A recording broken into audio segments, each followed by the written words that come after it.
It's the biggest marina in the southern hemisphere now, so. Well, I think it's very important, not only for Auckland but for the whole of New Zealand. You know, it's the starting point of a lot of our successful yachting. It's here to stay, isn't it? A lot of boats, nearly 2,000 boats in here, iconic, and we call it the heart of boating in New Zealand.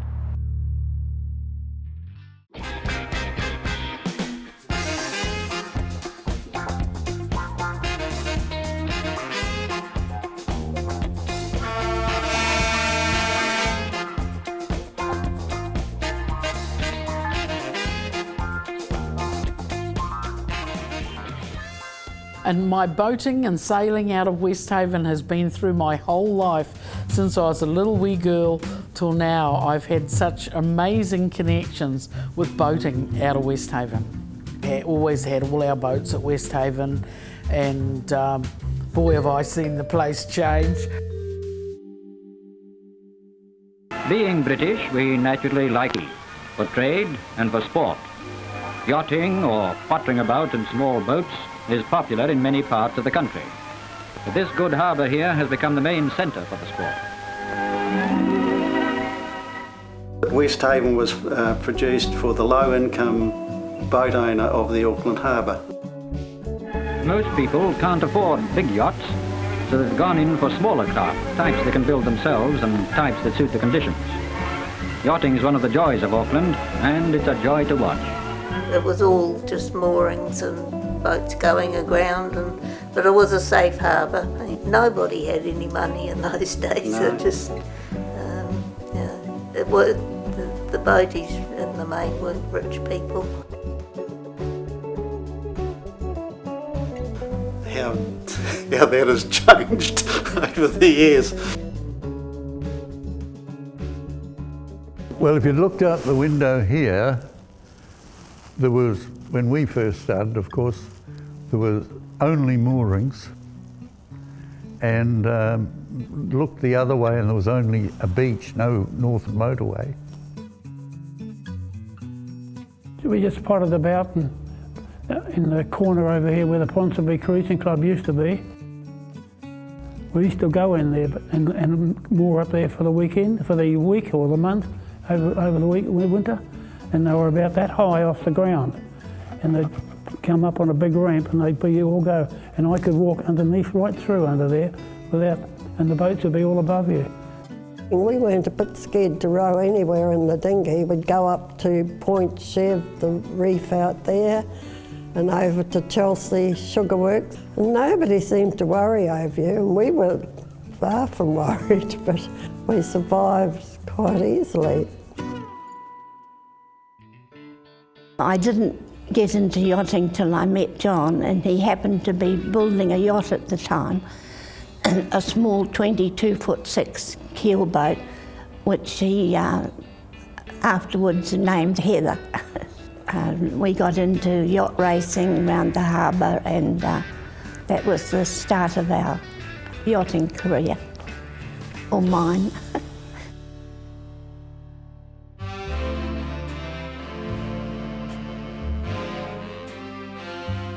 I started in boat building, a company called Shipbuilders Limited in St Mary's Bay. The war had started. There were only about a couple of dozen tradesmen working there. Some of them couldn't even write. One of my jobs was to go around and get their timesheets, get them, write out their timesheets for them. I didn't want to be a shipwright, so I got myself a transfer to Lidgards, who were boat builders. Well, of course, he was served his apprenticeship with my dad. He was several years older, and we always, as a kid, I always, you know, Jim Young was sort of God. I'm very pleased with the Young 43. I get so many people get hold of me to tell me that they've been around the world and how nicely they've liked their boat and so on.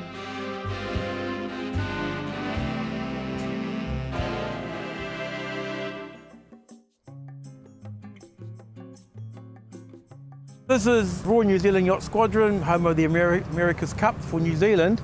used to be a dance club called a Trillos. And it was a sort of major event centre. It was your dine and dance place, and all the social events that were around the boating and around everything really took place at Trillos before the squadron took it over.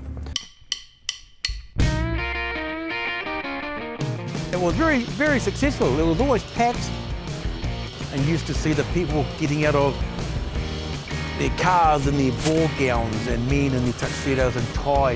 Really, this was, back in, like looking at back at the 40s or the 50s. And I lived in the, I think it's a cookhouse now, down there.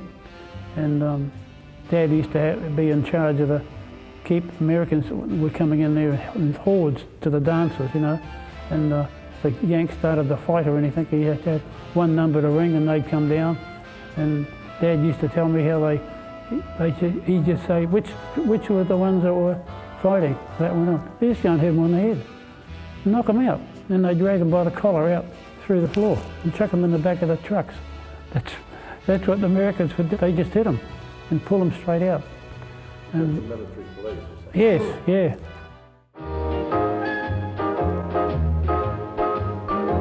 The hydromania that grips Auckland through the summer reaches its peak a few days before the annual regatta. Always an incipient fever, it becomes an epidemic as 2,000 boat owners prepare their vessels for the great day of pleasure and highly competitive racing.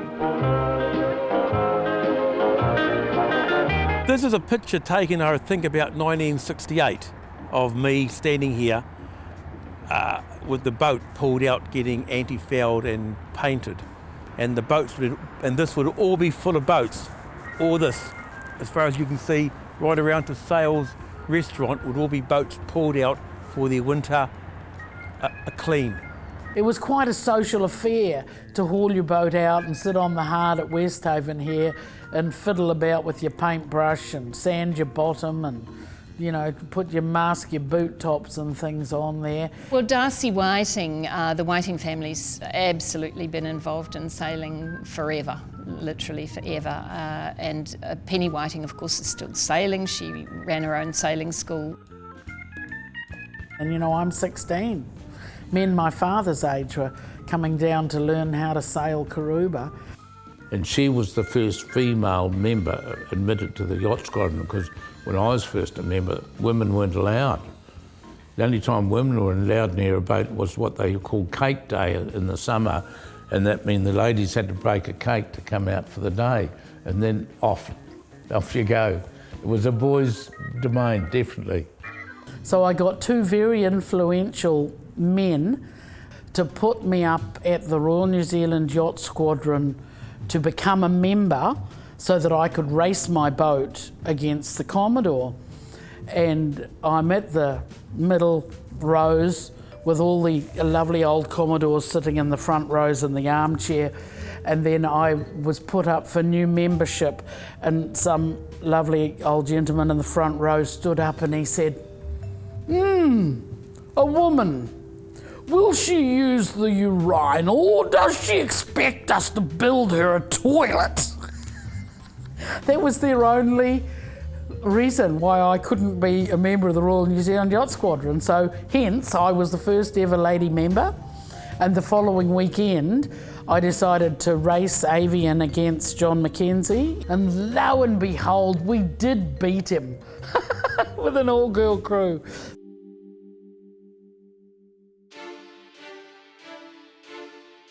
The squadron, well, I think you'd have to regard it as the senior yacht club in New Zealand. It's the only yacht club in the world that's won the Admiral's Cup, the One Ton Cup, the America's Cup, the Clipper Cup.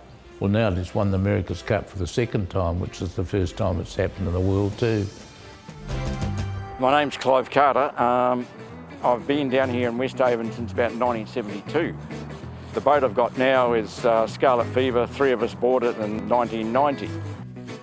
While Ponsonby Cruising Club, which I belong to since the 70s, is a good friendly club and this sort of thing, and you get to know a lot of people, so you just keep coming down here and staying around Westhaven. The club was really booming in the 60s, 70s and 80s. On a Thursday night or Friday night at the club was standing room only. There were like 150, 200 people there, and it was a place to be. It just absolutely boomed. I think every Thursday you had a bottle of rum and flick the top off it, and the whole crew would drink the rum, and then they'd all, a couple of them would usually fall down the stairs and get carted away to hospital for a couple of days. Yeah, Richmond Yacht Club is where I began back in '68 with our first boat careers. It's like a second family, I suppose, after you finish a yacht race. I can remember a lot of times like the racing days when the excitement and everybody would be going out and you'd sort of be around the marina saying, you know, good luck, have a good day, and, you know, don't stuff up your handicap here. And I think everybody, you know, we knew everyone. It wasn't just a question of one person or another. There were so many characters. There were people who really loved racing and were very cutthroat. Flap Martinigo lived in the existing Westhaven Marina office upstairs.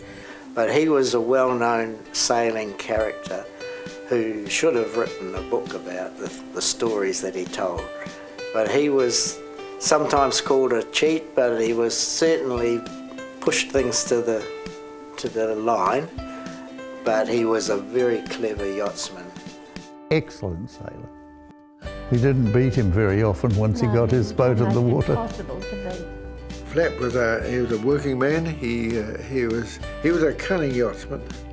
He sailed one of my boats for quite a bit, Namu, for many years. I used to race with him for many years, race against him for many years. We used to barter over a bottle of gin. It was usually me that provided the gin. And he raced his boats hard, as did my father, and they were the greatest mates. So every race that they did with whichever club down here, they also had a separate race within the race for the Hummel Cup.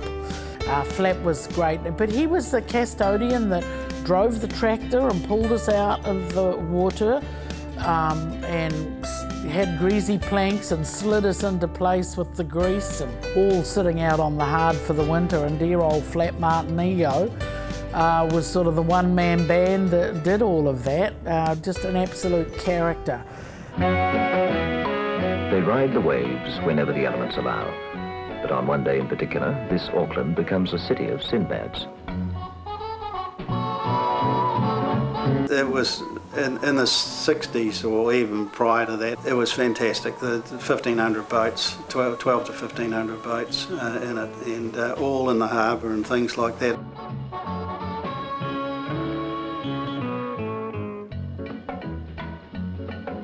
If there was going to be a race the next day, we'd be up at 3 or 4 in the morning to catch the tide and put the boat on the grid and we'd scrub away and get the anti-foul off the slime, whatever. You're friends, but you're going to beat them anyway, you know? And that was I always like to beat, I'd like to be the first one over the line and get the gun.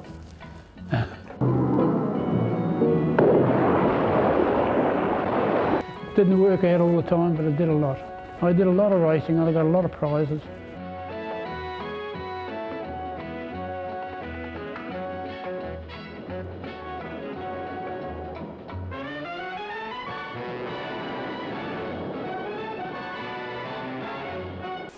Also, the club in the early days with the P-classes, P-class yachts came from Ponsonby, or Ponsonby Ponies, the junior rugby guys.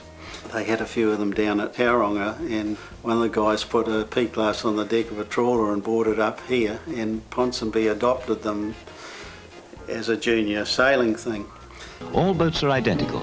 The hull and spars cost about £25 and take about 6 weeks to build. I believe a great success of youth yachting in New Zealand, any kid that can sail a P-class downwind and survive is going to be a good sailor.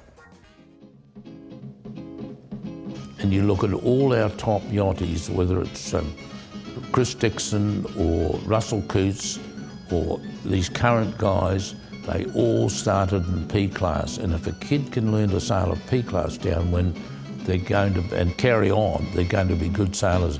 and every one of our top sailors is in that category. So I think if you didn't have Westhaven, we wouldn't have the international success of yachting.